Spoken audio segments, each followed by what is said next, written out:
नमस्कार। एबीपी गंगा की इस खास पेशकश हेल्थ कॉन्क्लेव में आपका बहुत बहुत स्वागत है, अभिनंदन है। और तमाम दर्शक जो इस वक्त हमको टेलीविज़न पर देख रहे हैं उन्हें हम बताना चाहते हैं कि ये कार्यक्रम उत्तर प्रदेश के जो सुविख्यात डॉक्टर्स हैं उनके सम्मान का कार्यक्रम है और सम्मान के साथ साथ ये उनके साथ संवाद का कार्यक्रम है, उनके संघर्ष की दास्तान जानने का कार्यक्रम है। तो चलिए शुरुआत करते हैं। हमारे साथ एक बहुत ही खास पैनल इस वक्त मौजूद है इस मंच पर। मंच के बाईं ओर डॉक्टर पंखुड़ी जौहरी हैं, आप नेत्र विशेषज्ञ हैं, श्री राम जानकी नेत्रालय गोरखपुर।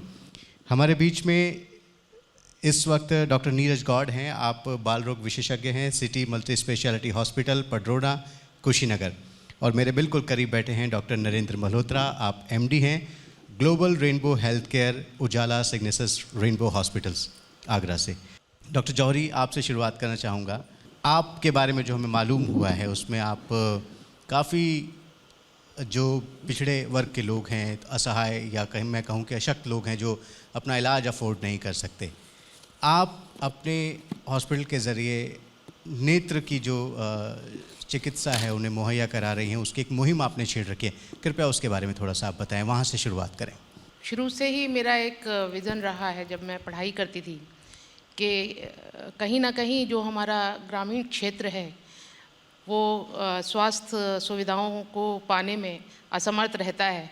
कई बार तो लोग जागरूक नहीं होते हैं और कई बार उन लोगों को सुविधाएं नहीं मिल पाती हैं। तो मेरा ये शुरू से रहा कि मैं कुछ ना कुछ ऐसा ज़रूर करूं कि उनको ये सुविधाएं पहुंचाऊं और जागरूकता दूं। हम लोगों के 2-3 ब्रांचेस हैं जिसमें हमने चैरिटेबल आई हॉस्पिटल में छोटे छोटे कैंप साइट्स भी खोले हैं, जाने वहाँ पर गाँव में। तो आप मतलब गाँव में भी कैंप लगाते हैं, शहरी इलाकों में भी कैंप लगाते हैं? शहरी इलाकों में भी कैंप लगाते हैं और गाँव में हमारे ऑलमोस्ट 1 माह में 3 से 4 शिविर रहते हैं निःशुल्क। और उसके ज़रिए हम मरीज़ों तक, सबसे पहला स्टेप तो मरीज़ों को वहाँ गाँवों में जागरूक करना है। जागरूकता की बहुत कमी है क्योंकि मरीज़ों को मालूम ही नहीं है। उनको उनकी बीमारी के बारे में भी बताइए तो भी कई बार उनको लगता है कि हम लोग झूठ बोल रहे हैं। तो बहुत मुश्किल आती है, इस स्टेप को क्रॉस करने में बहुत मुश्किल आती है कि उनको बताएं कि नहीं, आप बीमार हैं, आप कृपया इलाज कराएं और स्वस्थ रहें। तो एक बार ये स्टेप वो क्रॉस कर लें तो वो लोग भी आगे आके अपना इलाज कराते हैं और हम लोग भी जो हम लोगों से बन पाता है हम उसका थ्रू अपने हॉस्पिटल के ओर से एक ट्रस्ट बना करके सहायता करते हैं। जी, तो डॉक्टर साहब, आपका ये कहना है कि आप केवल लोगों की नज़र ही ठीक नहीं करती बल्कि उनका नज़रिया भी ठीक करती है अपनी सेहत के प्रति। एक ये स्टेप है, बहुत इंपॉर्टेंट स्टेप है। जो भी डॉक्टर कम्युनिटी लेवल पर जा कर के काम करना चाहते हैं या करते हैं, उनको ये दिक्कत मेरे ख्याल से ज़रूर आती होगी कि पेशेंट ही जागरूक नहीं है। आप उसको उसकी बीमारी के बारे में बताते रहिए, उनको एकदम विश्वास नहीं होगा। मतलब मैं जाती हूँ, ऑलमोस्ट उनको फिंगर काउंटिंग नज़र होती है, वो ऐसे हाथ वाथ गिन पाते हैं। उनको माता जी आपको दिख नहीं रहा है? नहीं, अच्छा है, बढ़िया दिखत बा, कौनो प्रॉब्लम नहीं है। तो उसके आगे तभी बताएंगे ना कि आपको ऑपरेशन की ज़रूरत है, आपको लेंस लगना चाहिए, आपको इलाज की ज़रूरत है। जब वो बोलेंगे ही नहीं कि हमको कोई दिक्कत है तो आप इलाज के लिए कैसे बताएंगे? तो डॉक्टर साहब, ये जो एक्सेप्टेंस की कमी है, इसका कारण क्या ये है कि लोग, उनको लगता है कि कोई बीमारी अगर रिकॉग्नाइज हो जाती है, आइडेंटिफाई हो जाती है तो ट्रीटमेंट होगा, उसमें पैसा खर्च होगा? हाँ, मेन तो फाइनेंसिस की ही दिक्कत है मुझे लगता है, और दूसरी अविश्वास। क्योंकि क्या होता है कि बहुत सारे लोगों से धोखा खा चुके होते हैं शायद गांव में लोग, और गलत हाथों में पड़ जाते हैं और शायद फ़ायदा ना होता हो, पैसा उनका खर्च हो जाता हो, तो उनको लगता हो कि जो भी कोई आएगा वो हमको धोखा ही देने आएगा, तो इसलिए वो विश्वास ही नहीं करते। तो बहुत मुश्किल है उनको विश्वास दिलाना कि वो बीमार हैं। तो आप अब श्री राम जानकी नेत्रालय के माध्यम से किस तरह से जो ये विश्वास बिल्डिंग का काम है, कॉन्फिडेंस बिल्डिंग का काम है, उसको कर रहे हैं? एक हमारी टीम जाती है जिसमें हम अपने काउंसलर को, जो कि एक लोकल लेवल का आदमी होता है, उसको ले जा करके उनको समझाते हैं, जो उनको लगातार उनके कांटेक्ट में रहता है और वो हमारे हॉस्पिटल से ट्रेनिंग भी पा रहा होता है। तो वो बताता है, वो कुछ वीडियोस के ज़रिए, कुछ पैम्फलेट्स के ज़रिए, या जो उनके यहाँ के कुछ पढ़े लिखे नौजवान या कुछ बच्चे जो कहीं शिक्षा प्राप्त कर रहे हैं उनको समझाता है। तो वो अपने दादा दादी या अपने चाचा चाची को वो मीडिएटर बनते हैं, वो नौजवान पढ़े लिखे बच्चे। तो सबसे पहले जो गांव की नौजवान पीढ़ी है जो शिक्षा प्राप्त कर रही है, उनको हमें अपने विश्वास में लेना होगा कि हम लोग आपकी मदद के लिए आए हैं। अब सरकार ने काफ़ी सारे प्राइवेट हॉस्पिटल्स को भी अपने साथ अनुबंधित करके तमाम तरह की फैसिलिटीज़ गाँव के क्षेत्रों में पहुंचा रही है। तो ये सब चीज़ों से अवगत कराना जो है वो सबसे पहला स्टेप है। तो मुझे लगता है कि जागरूकता के ये जो एक मुहिम डॉक्टर पंखुड़ी ने छेड़ी है, मैं ज़ोरदार तालियों की दरकार आप सभी से चाहूँगा। एक और अनुभवी शख्सियत हमारे बीच में हैं, डॉक्टर नरेंद्र मल्होत्रा जी। मैं आपसे जानना चाहूँगा कि इतने रिसर्च पेपर, इतना अनुभव जो आपने हासिल किया है, कुछ विशिष्ट बातें जो इस सभागार में मौजूद हर व्यक्ति को आप अपने बारे में बताना चाहें। सभी को बहुत बहुत नमस्कार। मैं हूँ doctor Narendra Malhotra, global rainbow health care services से का मैनेजिंग डायरेक्टर हूँ और 40 साल से स्त्री रोग विशेषज्ञ प्रैक्टिस आगरा में कर रहा हूँ। हमारी जो स्त्री रोग संस्था है फॉक्सी, उसका मैं अध्यक्ष रह चुका हूँ और 3 अंतर्राष्ट्रीय संस्थाओं का वाइस प्रेसिडेंट इस वक्त और 6 नेशनल संस्थाओं का प्रेसिडेंट रह चुका हूँ। मेरा विजन है कि the doors of knowledge can not be closed. अगर मेरे को कुछ आता है तो वो अगर मैं 10 लोगों को सिखा पाऊँगा तभी जाके स्वास्थ्य बढ़ेगा। तो ये देखते हुए हम लोग ने बहुत सारे कॉन्फ्रेंसेस, वर्कशॉप्स, हाथ पकड़ के सिखाना, यहाँ तक कि 59 बुक्स, मेडिकल बुक्स हैं जो हम दोनों ने लिखी हैं। डॉक्टर साहब, इतना लंबा अनुभव आपने हासिल किया है। मैं एक बहुत ही बेसिक सवाल, और मुझे लगता है कि यहाँ बहुत सारे लोगों का वो सवाल हो सकता है। अभी हालिया एक फिल्म भी आई डॉक्टर जी, जिसमें आयुष्मान खुराना एक गायनोकोलॉजिस्ट का रोल कर रहे थे। सर, एक पुरुष के लिए महिलाओं के रोग का विशेषज्ञ बनना, ये कितनी बड़ी चुनौती आपके समय में रही होगी जब आप मेडिकल प्रोफेशन में आए? मेरे दादाजी स्त्री रोग विशेषज्ञ रहे, मेरे फादर मदर रहे, 60 साल से 1957 से नर्सिंग होम आगरा में चला रहे थे, पहला उत्तर प्रदेश का निजी नर्सिंग होम। 1977 में मैं अलीगढ़ मेडिकल कॉलेज में दाखिल हुआ था। एक डॉक्टर जब बनता है तो उसके लिए सारे अंग जो हैं एक ही होते हैं। अब आई स्पेशलिस्ट है, अगर एक मैं पुरुष की तरह आई स्पेशलिस्ट और आप कहें लड़की की आंख में इतनी पास जाके देखूंगा या ENT हूँ गला अंदर से देखूंगा, तो मेरे लिए वो सारे एक ही सी चीज़ है। जो वो भावना जो कहते हैं लोग आती है, सेक्शुअल भावना आती है, वो आंख देखने से भी उतनी आएगी, गले के अंदर देखने से भी उतनी आएगी, नब्ज पकड़ने से भी उतनी आएगी और गायनेकोलॉजिस्ट को। हम लोग को वो अपना एरिया बंद करना पड़ता है और एक पेशेंट को पेशेंट की तरह और उसको बीमारी की तरह वो देखना। एक पूरी डॉक्टर जी कहानी है, वो है कहानी, उसमें बहुत मसाला डला है, असली कहानी और भी है बहुत सारी। जी डॉक्टर साहब, मैं अब थोड़ा सीरियस सवाल पर आपके पास आना चाहूँगा। इस देश में आज भी महिलाओं के स्वास्थ्य को लेकर जिस किस्म की जागरूकता की ज़रूरत है वो हमें देखने को मिलती नहीं है। क्या काम किया जाना है जो अपेक्षित जागरूकता फैले? सबसे पहले एक देश का स्वास्थ्य, देश का, महिला की बात ही नहीं कर रहे, एक देश का स्वास्थ्य उस चीज़ पे निर्भर है कि हमारी महिला मृत्युता दर, मैटरनल मोर्टेलिटी रेट कितना है। जब हम मेडिकल कॉलेज में पढ़ते थे तब ये 600 पर 1 लाख महिलाएं मर जाती थी प्रेगनेंसी और गर्भ। 2014 तक ये रेट 557 पे अटका हुआ, 537 पे। उसके बाद क्यों कम नहीं हुआ? जब हमारी इंटरनेशनल ऑर्गेनाइजेशन ने बोला कि हमारे डॉक्टर्स के पास ऐसी कोई बीमारी का इलाज नहीं है जिससे कि महिला मरती है, but society and political will होनी चाहिए महिला की जान बचाने की। फिर हमारी संस्था ने मान्यता प्रोग्राम और बहुत सारे लक्ष्य प्रोग्राम शुरू किए और आज आप देखिए 10 साल में मैटरनल मोर्टेलिटी रेट इंडिया का 97 है, 100 से नीचे है। हमारा टारगेट 2030 तक 30 है, जो सस्टेनेबल डेवलपमेंट गोल WHO ने सब देशों को दिए हैं कि 30 से ज़्यादा महिलाएं 1 लाख प्रसव में नहीं मरनी चाहिए। बट बहुत फैंटास्टिक पॉलिटिकल विल मिली है, उससे पब्लिक प्राइवेट पार्टनरशिप हुई है। हम लोग को खड़ा किया गवर्नमेंट ने कि हम गवर्नमेंट चलाती है कम से कम 40 प्रोग्राम महिला स्वास्थ्य के लिए। जब मैं गांव गया अपनी टीम्स के साथ तो देखा कि वहाँ महिलाओं का तो कुछ वो ही नहीं है। एक लड़की बच्चे को कपड़े नहीं पहनाए जाते, चप्पल नहीं खरीदी जाती, उसको इतना सा खाना मिलता है, लड़कों को ज़्यादा मिलता है। जब हमने पूछा वैक्सीनेशन, तो जितनी वैक्सीनेशन सरकारी थी वो तो मिल जाती थी, जो फ्री, जो खरीद के लगवानी थी वो लड़कों को ही मिलती थी, लड़कियों को नहीं मिलती। और एजुकेशन तो कोई सवाल ही नहीं पढ़ने का। तो तभी हम मेरे दिमाग में आया चलो गांव चलना है और बेटी बचाओ बेटी पढ़ाओ करना। 2008 में बेटी बचाओ बेटी पढ़ाओ ये स्लोगन हमारी तरफ से आया था। सरकार ने इसको लिया, नरेंद्र मोदी जी ने, हम लोग को बहुत इस पर गर्व है कि ये, पर ये अब बदलना पड़ेगा। क्योंकि अब देखिए आज की डेट में बेटियां गांव-गांव में पढ़ गई हैं, एमए है, बीएड है, सब है गांव में, सब लड़कियां पढ़ गई हैं, इससे बहुत अच्छा काम हुआ है। बट बच्ची अभी भी नहीं है, अभी भी एम्पावर्ड नहीं है बच्ची ने। सो अब हमको इसको बदलना पड़ेगा। अब बेटा समझाओ, बेटी बचाओ करना। बहुत बढ़िया, So, जोरदार पुरुषों को तालियां। समझाना ज़रूरी पड़ेगा। जी, मैं डॉक्टर नीरज आपके पास चलूँगा। आप दो दिग्गजों के बीच में आज इस मंच पर बैठे हैं। पहला सवाल मेरा ही आपसे ये, इतने कद्दावर लोगों के बीच में बैठकर आपको कैसा लग रहा है इस मंच पर? आप सभी को नमस्कार।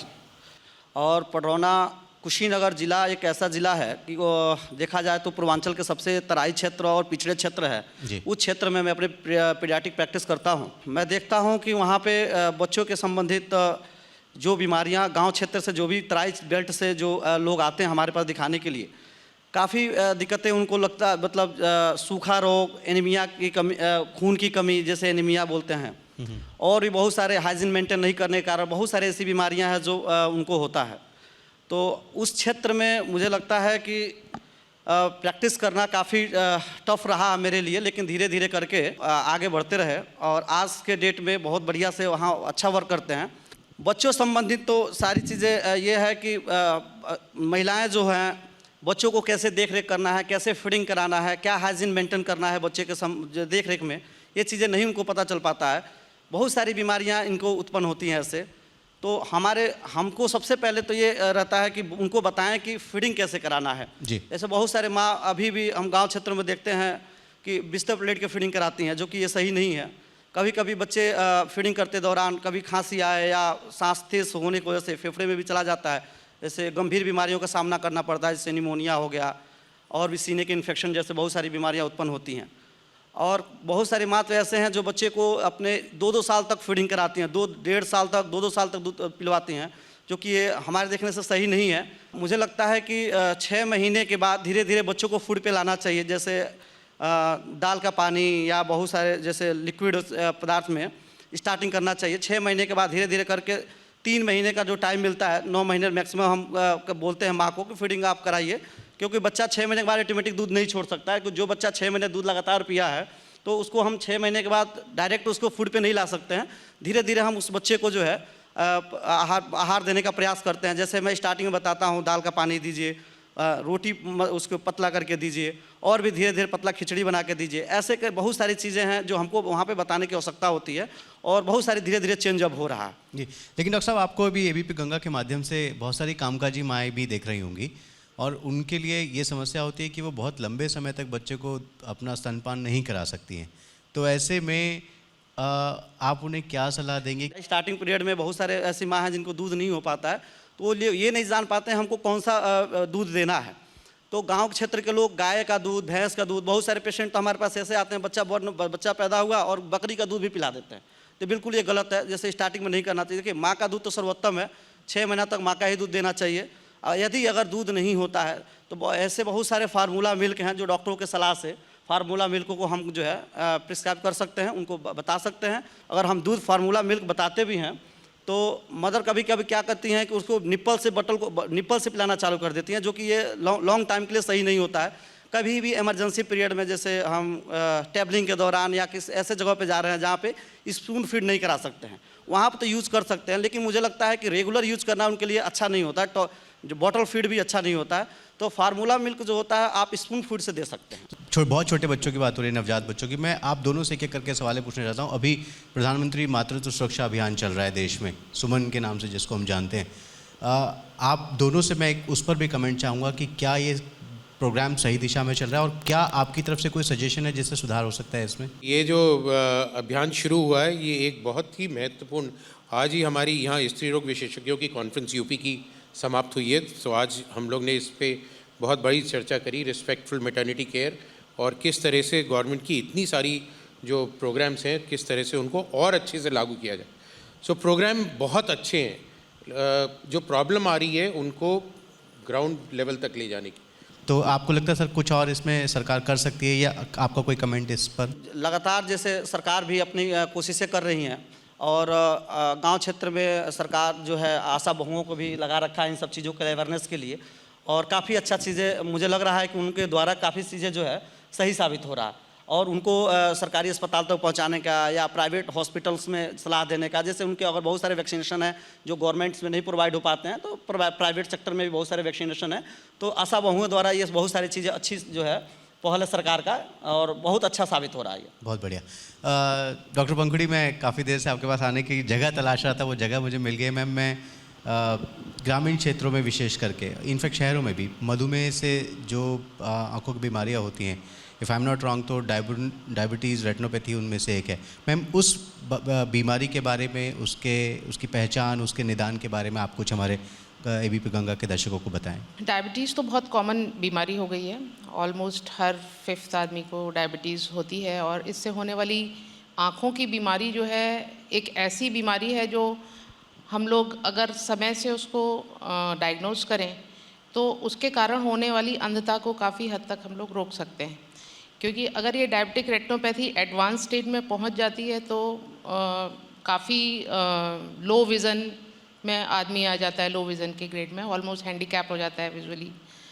तो सबसे पहली तो ज़रूरत ये होती है कि अगर कोई भी डायबिटीज़ डायग्नोज हुआ है पेशेंट कहीं पर भी, चाहे शहर में या गांव में, तो पहला जो उसका फिजिशियन है उसकी ये ड्यूटी है कि वो या तो उसका फंडस खुद से चेक करे अगर करने में सक्षम हो, नहीं तो तुरंत ही किसी ऑफ्थेल्मोलॉजिस्ट के पास भेज के, स्पेशली कि आपको फंडस की या अपने आँखों के पर्दे की जांच करानी है, लिख करके भेजे, और उसके लिए मरीज़ स्पेशली आए। तो इससे मरीज़ को एक तो आ जाएगा ऑफ्थेल्मोलॉजिस्ट तक, और दूसरा उसको इस बात में जागरूक हो जाएगा कि ये एक ऐसी इम्पॉर्टेंट चीज़ है जो मुझे खुद ही इसको जो है ऑफ्थेल्मोलॉजिस्ट से या आई डॉक्टर से मिल करके दिखाना चाहिए। तो ये फीडिंग जो है फर्स्ट लेवल पे ही होनी चाहिए कि आप जो है तुरंत जाइए, जैसे आप अपनी किडनी दिखाते हैं, अपनी दूसरी चीज़ें दिखाते हैं, आँख भी एक ज़रूरी हिस्सा है। और इसमें दिक्कत ये होती है कि सिम्टम्स थोड़े लेट आते हैं। जब तक आँख में पर्दे का जो सेंटर है वो इन्वॉल्व नहीं हो जाता, तब तक मरीज़ को पता नहीं चलता कि मुझे कुछ हो भी रहा है। लेकिन अर्ली स्टेजेस में अगर कोई ऑफ्थेल्मोलॉजिस्ट फंडस को देख लेता है, आँख के पर्दे को देख लेता है, तो पता चल जाता है कि किस स्टेज में बीमारी चल रही है। तो उस स्टेज पर जो भी इलाज हम लोग दे सकते हैं वो देते हैं, और ये काफ़ी हद तक ट्रीटेबल है। आजकल तो काफ़ी अच्छे इंजेक्शन्स आ गए हैं, लेज़र ट्रीटमेंट्स आ गए हैं, तो उसको हम एक अर्लियर स्टेज पर ही हॉल्ट कर सकते हैं, रोक सकते हैं। और एक बार अगर पर्दा उखड़ने वाली स्थिति या ब्लीडिंग्स की स्थिति आ जाती है तो फिर इलाज तो तब भी होता है, लेकिन यह है कि मरीज़ जो है लो विज़न की कैटेगरी में आ जाता है। क्या डायबिटीज़ के जो मरीज़ हैं उनको ये एडवाइस हो सकती है आपकी तरफ से कि वो नियमित अंतराल पर अपनी आंखों की जांच कराएं? क्या ये पहचान हो सकती है जल्दी? यदि डायबिटीज़ एक बार हो गई और डायबिटिक रेटिनोपैथी नहीं है, ये डॉक्टर ने बोल दिया, उसके बाद भी साल में एक बार मरीज़ को ऑफ्थेल्मोलॉजिस्ट को दिखाना चाहिए। और अगर डायबिटिक रेटिनोपैथी है, अर्ली स्टेज की है, तो एटलीस्ट 6 मंथ्स पे दिखाना चाहिए। और अगर डायबिटिक रेटिनोपैथी सीवियर स्टेज या एडवांस स्टेज की है तो 2 से 3 महीने पे पेशेंट को दिखाना चाहिए। इसमें एक जो विशेष जांच होती है, एंजियोग्राफी होती है, आँख के पर्दे की एंजियोग्राफी अलग से की जाती है, CT स्कैन किया जाता है, और उसके बाद इंजेक्शन्स वगैरह लगते हैं। इलाज थोड़ा सा कॉस्टली पड़ता है, तो इसके लिए थोड़ा सा मरीज़ को थोड़ा प्रॉब्लम हो सकती है। लेकिन आजकल जो है काफ़ी सारे इंश्योरेंस कंपनीज और सरकार भी इसके लिए काफ़ी काम कर रही है कि चीज़ें जो हैं जनरल मरीज़ तक आसानी से पहुंच पाएँ। आपने एक प्रेगनेंसी केयर ऐप बनाया है, आप उसके विषय में हमें बताएं। एक डॉक्टर को एक प्रेग्नेंट महिला को, जो WHO कहता है, 15 मिनट देने चाहिए, बट इतनी प्रेगनेंसी है इंडिया में, एक ऑस्ट्रेलिया हर साल हम लोग ऐड करते हैं कि हम औसत 3 मिनट एक महिला को देते हैं, एक डॉक्टर। और मेडिकल कॉलेज में तो उतना भी नहीं देते, कभी कभी 1 मिनट में ही चल क्या है नहीं है, और ब्लड प्रेशर कोई और ले रहा है। और इसको ये ऐप में डाला गया। ये कोविड टाइम में 2018 में चालू हुई था काम, कोविड टाइम में हुआ, और उसी कोविड टाइम में अनाउंस हुआ था, प्रधानमंत्री ने कहा ऐप चैलेंज स्टार्ट हुआ था। सो बहुत सारे ऐप उसमें एंटर हुए, कोई क्रिकेट खेलने वाला कोई। सो ये ऐप आई मम्स, जो कि मदरहुड कंपेनियन ऐप, और जो प्रेगनेंसी और प्रेगनेंसी के बाद भी ब्रेस्ट फीडिंग कैसे करनी चाहिए सब, और पेरेंटिंग, इस ऐप को प्रधानमंत्री चैलेंज में अवार्ड मिला। और ये ऐप अभी अगर आप लोग शार्क टैंक देखते हैं तो 10 दिन पहले शार्क टैंक पे इसको फंडिंग मिली। पीयूष गोयल जी इसके एडवाइज़र अब बने हैं, और 7.5 लाख गर्भवती महिलाएं इस पे जुड़ी हुई हैं। एक बेहतरीन, आप लोग सब आई मम्स करके डाउनलोड करिए और देखिए कि इसमें क्या है। जी, तो बहुत सारी जानकारियाँ हैं, विस्तृत विषय है लेकिन समय की अपनी चुनौती है। और फिर दोबारा मौका मिला तो ज़रूर हम इस पैनल के साथ बैठेंगे और बहुत सारी बातें इनसे जानेंगे, सुरक्षित मातृत्व के बारे में, आंखों की देखभाल और उनसे जुड़ी बीमारियों के बारे में। लेकिन फ़िलहाल आप तीनों का हमारे इस पैनल में शामिल होने के लिए, हमें इतनी जानकारी देने के लिए बहुत बहुत धन्यवाद, बहुत शुक्रिया। Thank you very much.